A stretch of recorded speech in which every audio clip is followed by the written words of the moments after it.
오늘의 10분 말씀. 신명기 22장 1절로 12절입니다. 전장 21장에서는 범인을 알 수 없는 살인 사건에 대한 규정으로 시작해서 5가지 규범에 대해 다루었습니다. 오늘 본문 22장 또한 다양한 법규 규정입니다. 우리는 구약의 율법을 살펴볼 때 항상 2가지를 기억하셔야 합니다. 첫 번째는 예수님께서 율법을 완성하셨다라는 것을 반드시 기억하셔야 합니다. 그래서 구약의 율법을 문자적으로 또는 의무적으로 지키지 않습니다. 그래서 지금은 돼지고기도 먹을 수 있고 수염도 깎습니다. 하지만 여전히 율법의 정신은 살아 있습니다.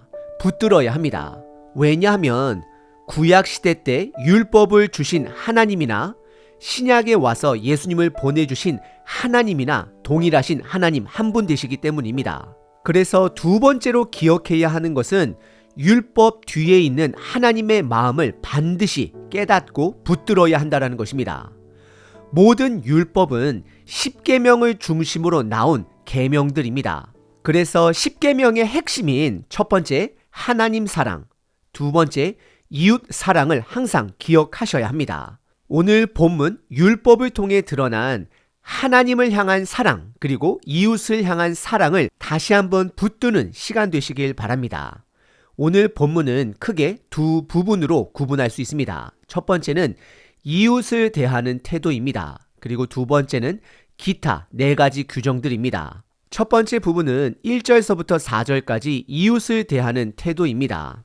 내 형제의 소나 양이 길 잃은 것을 보거든 못 본 채 하지 말고 너는 반드시 그것을 끌어다가 내 형제에게 돌릴 것이요. 2절 내 형제가 내게서 멀거나 또는 내가 그를 알지 못하거든 그 짐승을 내 집으로 끌고 가서 내 형제가 찾기까지 내게 두었다가 그에게 돌려줄지니라. 3절 낙이라도 그리하고 의복이라도 그리하고 형제가 잃어버린 어떤 것이든지 내가 얻거든 다 그리하고 못 본 채 하지 말 것이며 4절 내 형제의 낙이나 소가 길에 넘어진 것을 보거든 못 본 채 하지 말고 너는 반드시 형제를 도와 그것을 일으킬지니라 라고 기록합니다.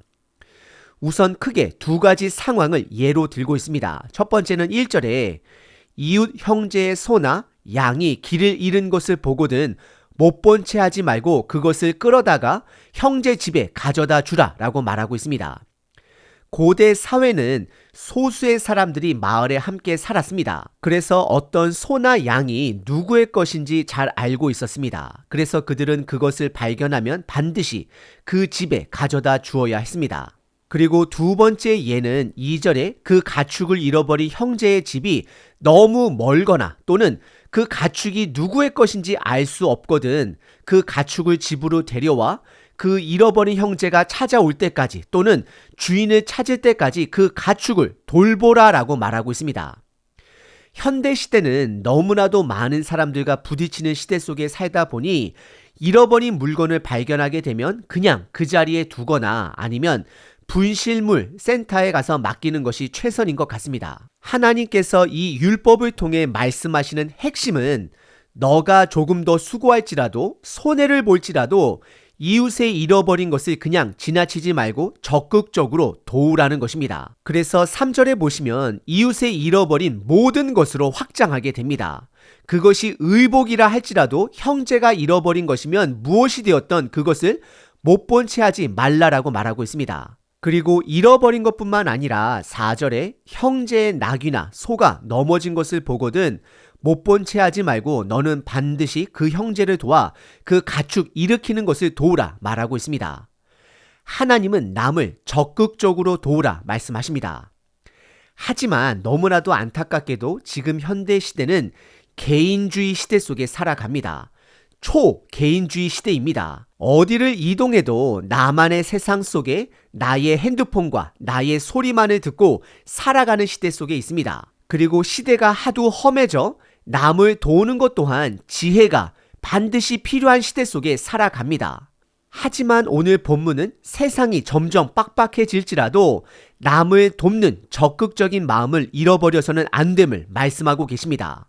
우리는 기억해야 합니다. 하나님 아버지께서 죄악이 가득한 이 세상 속에 그분의 아들 예수님을 적극적으로 보내주셨습니다. 그리고 오늘 본문의 두 번째 부분은 기타 4가지 규정입니다. 5절부터 12절입니다.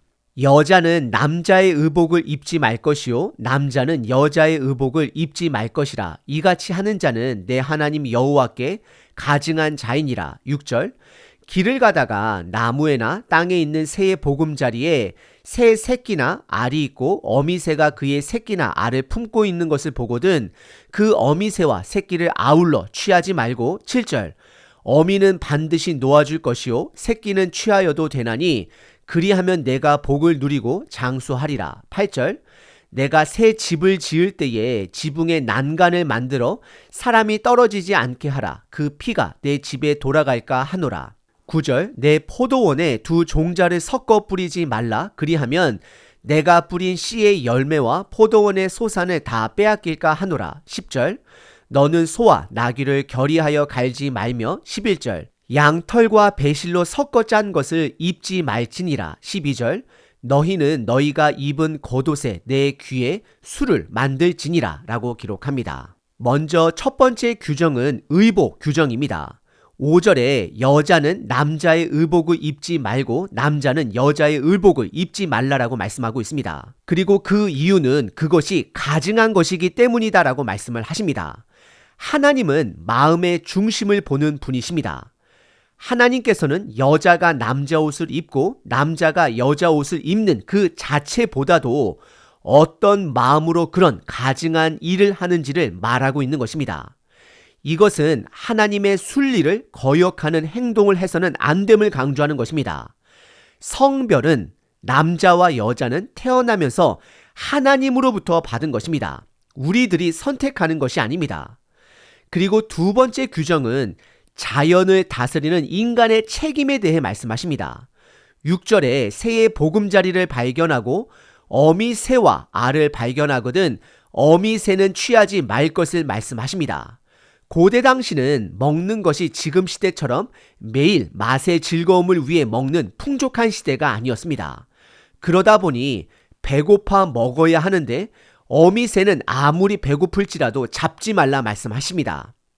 하나님은 창세기에 아담과 하와에게 땅과 자연의 동물을 관리할 책임을 주셨습니다. 하지만 우리는 그 책임을 다하지 못해 자연이 심히 망가지고 있음을 이제는 피부로 경험하고 있습니다. 그래서 7절에 하나님의 말씀대로 자연을 잘 다스리면 장수를 누린다라는 말씀을 하나님께서는 하고 계십니다. 하지만 인간은 그 책임을 다하지 못해 과학자들도 지구의 멸망을 이야기하는 시대에 다가왔습니다. 그리고 세 번째 규정은 집을 지을 때의 규정입니다. 8절에 새 집을 지을 때에 난간을 만들어 사람이 높은 곳에서 떨어지지 않도록 하라 말씀하십니다. 난간을 따로 만드는 것은 수고스러운 추가적 노동입니다. 하지만 하나님은 생명을 보호하기 위한 안전 예방에 신경 써야 함을 강조하십니다. 사회가 건강하게 발전함에 따라 많은 노동자들의 안전을 생각하게 됩니다. 참 옳은 일입니다. 하나님은 생명 보호에 힘쓰라 말씀하고 있는 것입니다. 그리고 마지막 네 번째 규정은 9절서부터 12절까지 무언가를 섞지 말라 말씀하십니다. 크게 세 가지를 섞지 말라 말씀하시는데 첫 번째는 포도원에 두 종자를 섞어 뿌리지 말라 말씀하시고 두 번째는 소와 나귀를 함께 묶어 밭을 갈지 말라 말씀하시고 세 번째는 양털과 배실로 섞어 짠 것을 입지 말라 말씀하십니다. 그리고 오늘 본문은 왜 그것을 섞지 말아야 하는지 그 이유에 대해서는 말하고 있지 않습니다. 결국 하나님이 강조하시는 것은 거룩입니다. 구별됨입니다. 고대 당시 다른 이웃 나라의 방법을, 문화를 따라하지 말 것을 경고하는 것입니다. 하나님은 궁극적으로 우상 숭배를 경고하고 있는 것입니다. 왜냐하면 우상 숭배는 결국 영적 죽음의 결과를 가져오기 때문입니다. 그래서 12절에 보시면 너희가 입는 옷 내 모퉁이에 술이라는 장식물을 달라 말씀하십니다. 이 술은 민수기 15장에 보시면 하나님의 율법을 기억하는 옷의 장식이 되는 것입니다. 결국 하나님께서는 말씀으로 구별돼야 함을, 거룩해야 함을 강조하는 것입니다. 오늘 본문의 두 번째 부분은 성별로 구분된 의복 규정, 그리고 자연을 돌봐야 할 책임, 그리고 집을 지을 때의 안전을 위한 규정, 그리고 마지막으로 섞지 말아야 할 것을 말씀하셨습니다. 오늘 본문은 결국 이웃 사랑과 하나님 사랑으로 구분할 수 있습니다. 이웃을 향한 사랑은 내가 비록 손해를 보고 수고를 할지라도 적극적으로 도와야 함을 말씀하십니다. 시대가 가면 갈수록 점점 강팍해지고 보이스피싱과 같은 교묘한 악인들이 점점 드러나는 시대 속에 살아갑니다. 그래서 예수님은 마태복음 10장에서 저와 여러분들을 양으로 비유하며 이리로 가득한 세상이다라고 말씀하시며 뱀과 같이 지혜로워야 하고 비둘기같이 순결하라 말씀하십니다. 비록 사회가 점점 악해지고 교묘해질지라도 남을 적극적으로 돕는 그 구별된 마음은 상실해서는 안 됨을 말씀하고 계십니다. 그리고 우리는 하나님의 말씀에 순리에 순종해야 합니다. 남자로 태어났으면 남자로서의 삶을, 여자로서 태어났으면 여자로서의 삶을 받아들여야 합니다. 그 순리에는 이유가 없습니다. 이유가 존재하는 순간 하나님의 말씀이 아닌 사람 중심이 되기 때문입니다. 그래서 현재 사회는 남자, 여자 성별 말고도 수많은 기타 다른 성별들을 만들어내고 있습니다. 우리 모두는 하나님의 순리에, 말씀에 순종해야 합니다. 그리고 더 나아가 하나님께서 우리에게 맡겨주신 사명 또한 다시 한번 점검해 봐야 합니다. 저와 여러분들에게는 자연을 돌봐야 할 책임이 있습니다. 자연이 망가지면 결국 그 안에 살고 있는 우리들 모두가 망가지게 되는 것입니다. 우리들 모두는 생명 보호와 예방에 신경을 써야 합니다. 더 나아가 가장 중요한 것은 거룩성을 지키는 것입니다. 하나님의 말씀에 다른 것을, 세상의 것을 섞지 않는 것입니다. 오늘 하루 적극적으로 남을 돕고 하나님 말씀에 순종하심으로 이 세상에 뱀과 같이 그리고 비둘기같이 살아내시는 하루 되시길 바랍니다. 365일 기도문입니다. 로마서 12장 2절. 너희는 이 세대를 본받지 말고 오직 마음을 새롭게 함으로 변화를 받아 하나님의 선하시고 기뻐하시고 온전한 뜻이 무엇인지 분별하도록 하라. 언제나 말씀으로 나를 새롭게 하시는 아버지를 찬양합니다. 나의 세대의 악함을 주님께 올려드립니다. 예수 그리스도의 죽으심과 부활로 정결케 씻어 주소서. 나 또한 이 세대를 만들어간 죄인임을 고백합니다. 나는 입으로 세상을 욕하나 지적하나 나 또한 그런 세상을 만든 주범이 됨을 고백합니다. 세상에 속해 아버지의 법대로 살지 않았음을 용서하소서. 하나님, 이 땅을 불쌍히 여기시고 하나님의 말씀으로 믿음의 사람의 순종을 통해 변화시켜 주소서. 예수님의 죽음이 헛되지 않는 하나님의 나라를 이루게 하소서. 아주 작은 몸짓이라도 오늘 하루 하나님의 선하시고 기뻐하시고 온전한 뜻이 무엇인지를 분별하고 그 말씀에 순종하겠습니다. 온전한 거룩 되신 예수 그리스도의 이름으로 기도합니다. 아멘. 항상 기뻐하라. 쉬지 말고 기도하라. 범사에 감사하라.